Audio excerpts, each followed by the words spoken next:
Donc on était en train d'étudier la méthode de Badal pour déterminer la focale d'une lentille divergente, ce qu'on ne pouvait pas faire avec les méthodes précédemment étudiées, les méthodes de Bessel et de Silberman.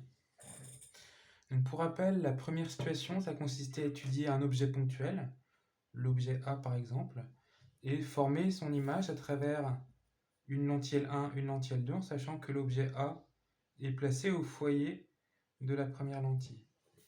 Donc pour ça, je pense, c'est juste pour rappel, je trace des rayons lumineux un peu ceux que je veux. J'ai tracé celui-là, je peux tracer celui-là, celui-là, celui-là, peu importe. Je sais que comme A est au foyer de la première lentille, le rayon émergent, il va être parallèle à l'axe optique. Et comment est-ce que ça va ressortir ici? Je sais qu'un faisceau de rayons incident parallèle à l'axe optique émerge en passant par le foyer image principale de la deuxième lentille. Si je trace un autre rayon là, hop, il va émerger parallèle à l'axe optique. Et pour la deuxième lentille, c'est un rayon incident parallèle à l'axe optique qui va émerger en passant par le foyer image principal de la deuxième lentille. Donc ça, c'était le rappel. On a uniquement deux lentilles convergentes. Entre les deux lentilles, on a ce qu'on appelle un faisceau de rayons parallèle, un faisceau de lumière parallèle, ce qui va pouvoir nous être utile parfois en séance de travaux pratiques. Mais maintenant, on a rajouté une lentille divergente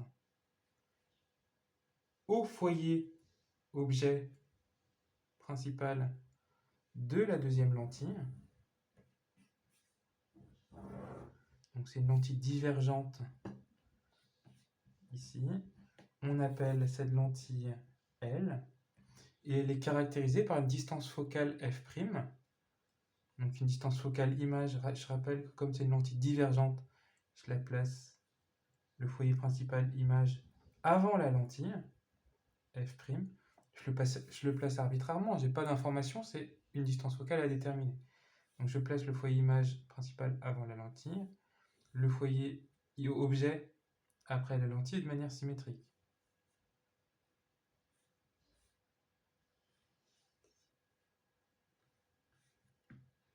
Donc ici, j'ai le foyer objet F de la lentille divergente. Et donc maintenant, on va s'intéresser à comment tracer les rayons lumineux. Toujours pareil, je reprends ici un rayon issu du point A. Comme l'objet est au foyer objet de la première lentille, il va émerger parallèle à l'axe optique. Et là, il ne va pas continuer en ligne droite. Parce que j'arrive au niveau d'une lentille divergente. Un rayon qui arrive parallèle à l'axe optique va émerger en passant par le foyer image. Comme je suis sur la lentille divergente, le foyer image de la lentille divergente. Donc il va finir comme ceci. J'ai bien le prolongement qui va passer par le foyer principal image de la lentille divergente. Et là, j'arrive sur une troisième lentille, donc la lentille L2 qui est une lentille convergente, mais je ne suis pas dans une situation où j'ai une règle tracée bien précise. C'est-à-dire que je ne passe pas par le centre optique O, je ne suis pas au foyer de la lentille 2, au F2, j'arrive pas par l'axe optique. Comment faire? Pour ça, on va tracer un rayon parallèle à celui qui nous intéresse et qui passe par le centre optique O.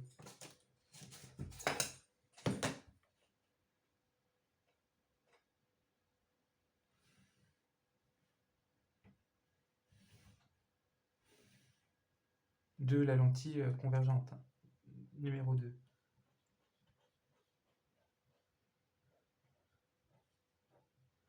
Donc là, j'ai un espèce de rayon qui est parallèle à celui qui m'intéresse et qui passe par O.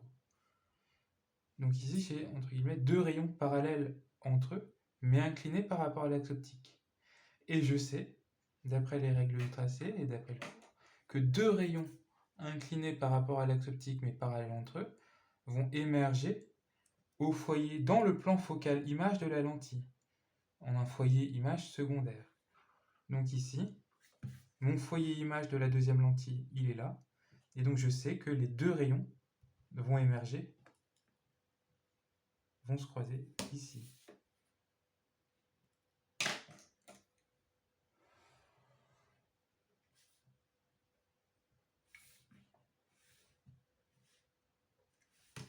Je peux faire pareil pour un autre rayon issu du point A. C'est-à-dire si je prends lui-là, pas forcément symétrique, hein, un rayon quelconque issu de A. Au foyer objet, il émerge de la lentille L1 parallèle à l'axe optique. Donc il est incident parallèle à l'axe optique pour la lentille divergente. Il va émerger en passant par le foyer principal image. Donc je refais le prolongement. Il émerge comme ceci. Et là, le même souci se produit. J'ai pas de règle bien précise pour ce tracé-là. Ce que je vais faire, c'est que je trace un rayon parallèle à celui-ci, mais lui qui passe par O, donc pour lequel j'ai une règle de tracé bien définie, hein, bien claire, c'est qui n'est pas dévié. Et je sais que ces deux rayons qui sont parallèles entre eux, mais inclinés par rapport à l'axe optique, donc qui sont incidents parallèles entre eux, mais inclinés par rapport à l'axe optique sur la lentille L2, ils vont émerger au foyer image, dans le plan focal image, de cette lentille, donc dans le plan focal image de L2, en un foyer secondaire. Donc je sais qu'ils vont émerger, ils vont se croiser ici.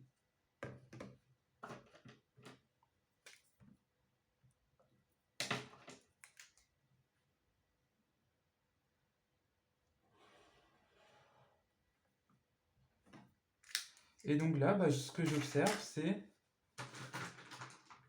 Je n'ai pas tracé l'axe optique assez loin.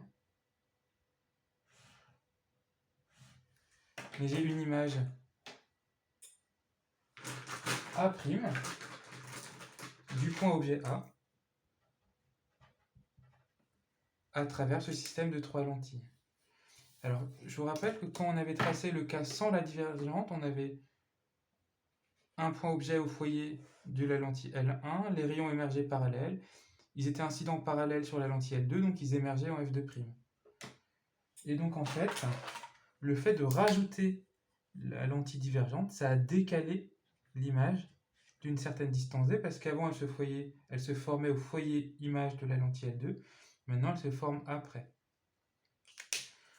Vous pouvez tracer plusieurs autres rayons, hein, si vous voulez, vous pouvez aussi tracer, on peut le faire pour l'exemple, un rayon intermédiaire, un peu au hasard, j'essaie de respecter une ligne quand même, ici. Il émerge parallèle à l'axe optique, donc il est incident parallèle à l'axe optique.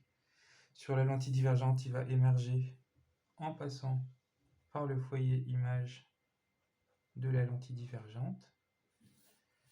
Et là, le même souci arrive, le même souci entre guillemets que précédemment. J'ai pas de règle pour celui-là. Je trace une parallèle à ce rayon qui passe par le centre optique O. Et je sais que les deux rayons vont se croiser au foyer image secondaire, dans le plan focal image de la lentille L2. Et donc, j'ai le rayon ici.